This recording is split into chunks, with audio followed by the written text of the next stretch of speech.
Bonjour à chacun, à chacune. Heureux de vous retrouver pour ce nouveau café à la foi.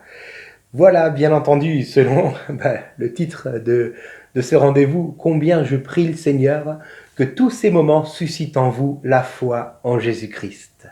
Car alors vous ne serez jamais déçus. Alléluia. Que Dieu vous bénisse et qu'il vous parle encore aujourd'hui. Alors, j'aimerais revenir sur le texte que nous avons vu hier et peut-être continuer un petit peu la lecture avec vous aujourd'hui. Rappelez-vous, Jésus arrive à Jérusalem avec ses disciples. Alors, je vais vous relire. Donc, Jésus va monter sur un ânon. Alléluia. Et puis ensuite, au verset 7, les disciples amenèrent l'ânon à Jésus, jetèrent leurs vêtements sur lui et Jésus s'assit dessus. Marc 11, verset 8 nous dit « Beaucoup de gens étendirent leurs vêtements sur le chemin, et d'autres des branches qu'ils coupèrent dans les champs. Ceux qui précédaient et ceux qui suivaient Jésus criaient « Hosanna ! Béni soit celui qui vient au nom du Seigneur. Béni soit le règne qui vient au nom du Seigneur, le règne de David, notre Père. Hosanna dans les lieux très hauts. Amen. » Alléluia. Alors, j'aimerais aujourd'hui que nous puissions essayer de répondre à une question. Pourquoi Jésus est-il entré de cette manière-ci à Jérusalem, en plein milieu des acclamations du peuple qui vient jeter leurs vêtements et des branches, des feuilles sur le chemin afin que Jésus puisse traverser ce chemin, monter sur un ânon, avec plein de cris de joie et de chants de triomphe. J'imagine les danses. Alléluia, le peuple qui crie Hosanna, béni soit celui qui vient au nom du Seigneur. Alors, pourquoi Jésus vient-il à Jérusalem de cette manière-ci? 3 réponses pour nous aujourd'hui. Premièrement, parce que Jésus vient réaliser les prophéties prononcées sur lui. Alléluia, dans l'Ancien Testament, plusieurs prophètes ont prononcé des paroles sur la venue de Jésus-Christ. Alors je vais vous en lire 3. Zacharie chapitre 9, verset 9. « Réjouis-toi, fille de Sion, lance des acclamations, fille de Jérusalem. » Alléluia. « Voici ton roi qui vient à toi, il est juste et victorieux, il est humble et monté sur un âne, sur un ânon, le petit d'une ânesse. » Amen. Jésus se présente donc à Jérusalem comme étant le grand libérateur, le sauveur, celui tant attendu par le peuple d'Israël, le peuple de Dieu, depuis déjà plusieurs siècles. Jésus est ce libérateur. Alléluia, Jésus est ce sauveur. 2 Rois chapitre 9, verset 13. « Chacun prit immédiatement ses habits et les mit sous Jéhu, le roi, et dirent « C'est Jéhu qui est le roi. Amen. » De la même manière, Jésus entrant à Jérusalem, tout le peuple qui est présent vont mettre des habits sur le chemin afin que Jésus puisse marcher, passer dessus, tout comme avec Jéhu, car Jésus se présente à son peuple comme étant le roi, leur roi. Alléluia, il est le roi d'Israël, il est le sauveur de son peuple. Et puis le psaume 118, versets 25 et 26, nous dit ceci.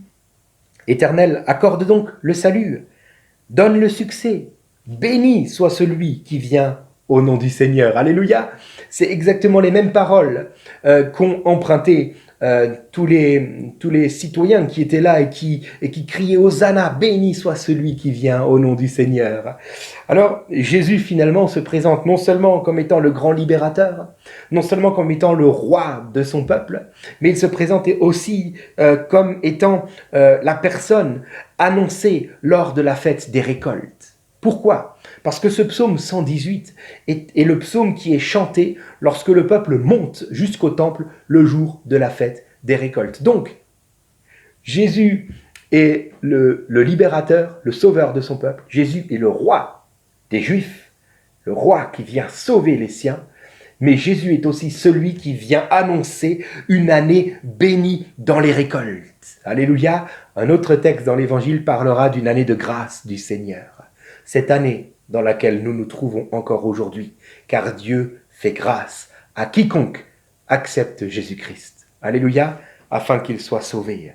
Alors Jésus, rentrant ainsi dans Jérusalem, semble répondre au peuple, « C'est moi, votre roi, c'est moi, votre sauveur, c'est moi qui offre la grâce. » Gloire à Dieu, c'est moi, car j'ai entendu votre cri. Oui, tout le peuple crie, « Hosanna !» Hosanna qui veut dire, « Sauve-nous, nous t'en prions, nous t'en supplions, sauve-nous !» Jésus dira, « Je vous ai entendu, je suis là. » Waouh!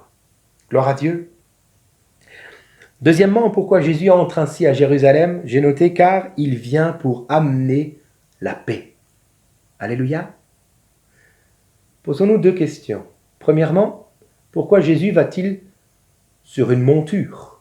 Là, c'est un ânon, mais pourquoi déjà sur une monture? D'habitude, d'ordinaire, il marche, comme les autres, il marche. Pourquoi là, sur une monture? Certes, Zacharie 9,9 nous montre qu'il vient réaliser la parole du prophète. Il se présente à Jérusalem sur un ânon. Mais au-delà de cela, n'y a-t-il pas autre chose à comprendre?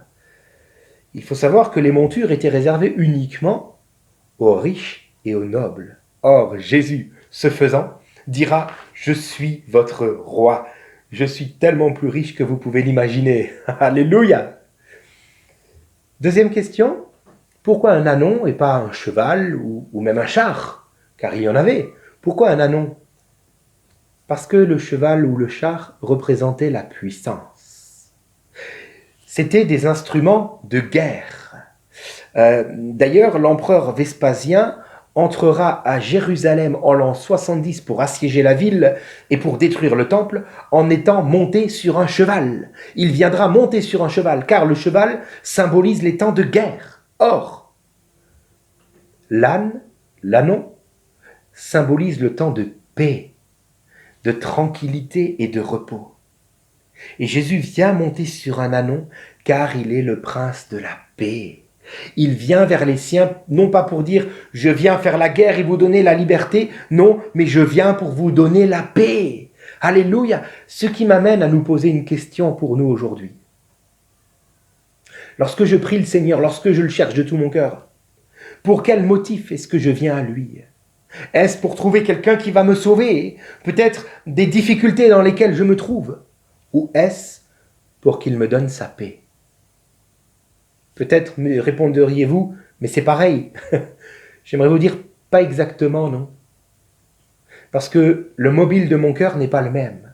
Soit je cherche le Seigneur de tout mon cœur afin qu'enfin mes problèmes cessent, ou soit je le cherche afin que malgré mes problèmes, je sois dans la paix de Dieu. Or, qu'a dit Jésus? Il n'a jamais dit qu'une fois sauvé, une fois croyant, une fois que le Seigneur est avec nous, les problèmes disparaîtront. Non! Mais il a dit qu'il sera avec nous tous les jours. Le prince de la paix, celui qui vient monter sur un ânon, vient aujourd'hui nous laisser sa paix, afin que nous puissions traverser, s'il le faut même, la vallée de l'ombre de la mort, sans craindre aucun mal, car sa paix veut nous remplir. Amen. Troisièmement, pourquoi Jésus vient-il de cette manière-ci à Jérusalem? J'ai noté car il vient pour rassurer ses disciples. Suivez-moi. Nous sommes à la veille de la dernière semaine de Jésus-Christ, à la veille de la semaine de la Passion, où Jésus, à la fin de cette semaine, va mourir sur la croix. Or, Jésus dira bien que ce temps-là, où Jésus mourra sur la croix, c'est le temps réservé aux ténèbres. Donc, devant les disciples se trouve une semaine de ténèbres, où les choses vont aller de pire en pire, en pire, en pire, et où les disciples risquent fort bien de perdre complètement leur repère et leur foi. Voilà pourquoi Jésus, avant cela, la veille de cette dernière semaine, va demander à 2 disciples d'aller chercher un ânon qui se trouve dans tel village, et si on vous arrête, vous direz telle chose, et on vous laissera partir. Et comme on l'a dit hier, les disciples ont vu tout comme Jésus l'avait dit. Alléluia. Afin que les disciples du Seigneur se souviennent d'une chose très importante, c'est que Jésus est le maître des événements et des circonstances. Alléluia, il est le maître des événements et des circonstances. Mon ami, si tu peines à croire que le Seigneur est avec toi parce que tu passes par des temps difficiles, troubles, de turbulences, et peut-être même depuis déjà quelque temps, j'aimerais vraiment t'encourager. Rappelle-toi toutes les fois où le Seigneur Jésus t'a montré qu'il était le maître de ta vie, qu'il était le maître des événements, le maître des situations qui t'entourent et même qui viennent te toucher. C'est lui le maître et aujourd'hui encore, laisse-moi te le rappeler, il est le maître de ta vie et il est le maître de ce qui se passe dans ta vie. C'est lui qui connaît toutes choses à l'avance. C'est lui qui dirige tout. Non pas qu'il amène le mal vers nous, mais il permet.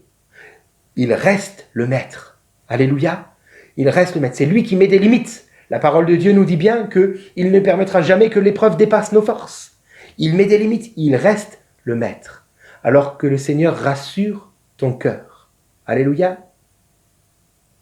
J'aimerais terminer par la prière pour nous aujourd'hui en nous encourageant à recevoir le roi de gloire dans nos cœurs, dans nos vies. Tout comme il est rentré dans Jérusalem avec des cris de joie, nous voulons le laisser rentrer encore en nous avec des cris de joie afin que sa paix demeure en nos cœurs, en toute situation. Et que son esprit en nous nous permette de nous souvenir, s'il le faut, combien notre Dieu est bon et qu'il tient toutes choses dans ses mains. Alléluia. Seigneur, merci. Merci parce que tu es le roi de gloire, le roi des rois, le prince de la paix. Et Seigneur, nous ne voulons pas faire comme le peuple de Jérusalem qui t'a reçu avec des cris d'acclamation, avec des danses, des cris de joie, mais qui ensuite, quelques jours plus tard, t'ont mis sur une croix. Seigneur, ce que nous voulons, c'est te faire laisser venir en nous, dans nos cœurs, avec des cris de joie, certes, mais ensuite te laisser vivre en nous, peu importe les situations extérieures, et dire que le prince de la paix, que celui qui est monté sur un ânon, demeure en moi, et que la paix de Dieu garde mon cœur en Jésus-Christ, tous les jours de ma vie.